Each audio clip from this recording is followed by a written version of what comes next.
Olá pessoal, meu nome é Guilherme Colim do canal Céu e Direito, como todos já sabem. Essa transmissão ao vivo estou fazendo aqui de improviso, até vou ajeitar um pouquinho a câmera aqui. Estou fazendo de improviso em função das notícias que estão sendo divulgadas, né? Não, do acompanhamento que está sendo feito acerca da reforma da Previdência. Pois é, como previsto, a reforma da Previdência ela vai passar. Ela está passando, e a reforma da Previdência ela tem um pacote de maldades, um pacote de crueldades que todos nós já sabemos. Quem não sabe, quem não conhece todas as medidas prejudiciais, conhece pelo menos algumas. Todas as pessoas, de um modo geral, todas não, a maioria das pessoas, de um modo geral, se incomodam com a questão da idade.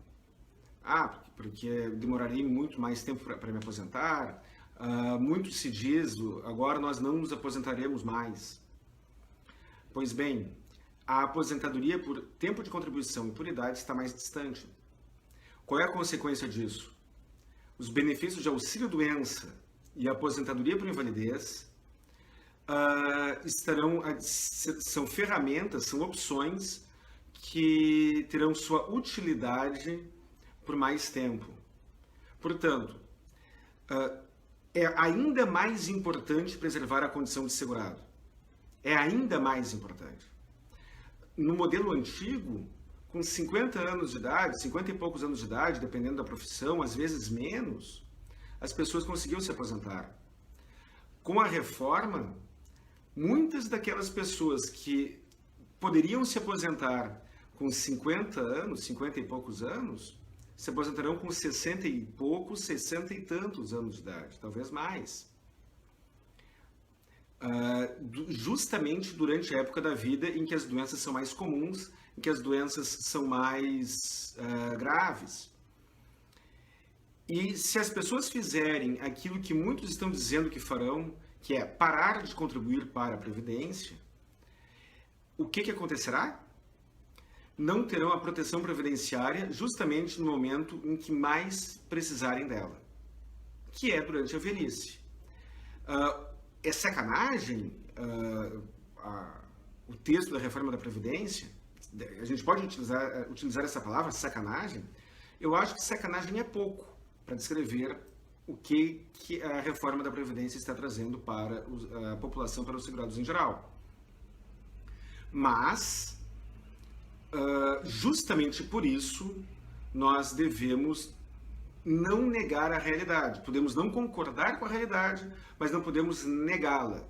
E devemos tomar as medidas necessárias para enfrentar a realidade da melhor maneira possível. Eu tenho um vídeo no YouTube, um vídeo longo, de 1 hora quase, em que eu falo sobre como preservar a condição de segurado com baixo custo.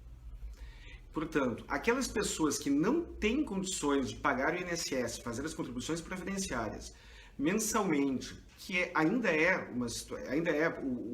praticado pela maioria das pessoas, porque quem é empregado, por exemplo, aquelas pessoas que não têm trabalho de carteira assinada, elas têm condições de preservar a condição de segurado com baixo custo, R$50 por ano.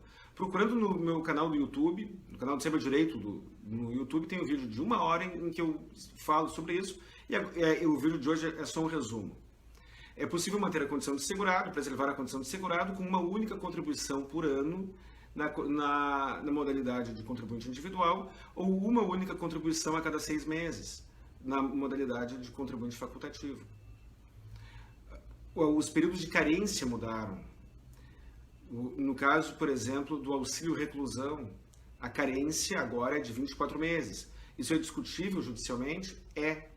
Mas para aquelas pessoas que, por alguma razão qualquer, têm um risco maior de virem a ser presas, ou que tem um familiar, tem um marido ou uma esposa que apresenta um risco maior de vir a ser presa, essas pessoas elas têm que se preocupar ainda mais em manter a condição de segurado e cumprir a carência de 24 meses. Outra informação importante, eu farei outros vídeos sobre esses assuntos. A lei velha, a lei atual, que ainda está em vigor, ela será aplicada sempre que o fato gerador tiver ocorrido durante a sua vigência. Ou seja, aquela pessoa que ficou incapaz para o trabalho, agora, ela poderá pleitear o benefício de auxílio-doença ou de aposentadoria por invalidez de acordo com as regras atuais. O problema qual é?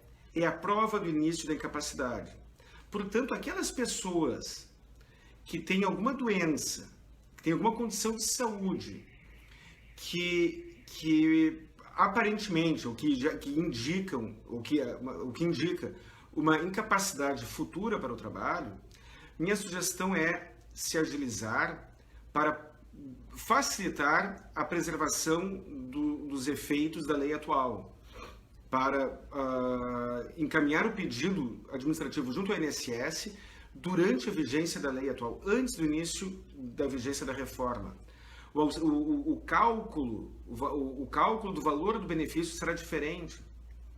Hoje, o segurado em benefício de auxílio-doença recebe 91% do salário de benefício. Após a reforma, ele receberá muito menos. Minha ideia era fazer um vídeo curto e já me estendi demais. Já me estendi bastante. Reitero, como de costume, o pedido de que curtem e compartilhem as postagens. Convido a todos a acessar o meu canal do YouTube, o canal do Saiba Direito do YouTube, assistir os vídeos. E lembro mais uma vez, poderemos pedir as regras antigas, a regra atual, para os eventos ocorridos durante a vigência da lei atual. Portanto, aquelas informações constantes nos vídeos antigos que eu tenho, elas não estão obsoletas. Elas precisarão ser lembradas, inclusive pelos colegas advogados, quando, após a reforma, forem propor alguma ação nova. Os prazos mudaram, pessoal.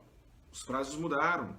Quem perdeu um pai, mãe, marido, esposa, tem um prazo menor para pedir o benefício de pensão por morte. A questão do salário maternidade foi um absurdo. O salário maternidade, pela regra atual, pode ser buscado ao longo de 5 anos. Pela lei nova, serão 6 meses. Então, se você teve um filho, se você teve um filho e não pediu o salário maternidade, peça o quanto antes o salário maternidade. Pois bem, espero ter ajudado. Minha intenção é informar colegas, advogados, informar leigos, população em geral, qualquer pessoa que possa obter algum benefício com essas informações. Como de costume, até o próximo vídeo.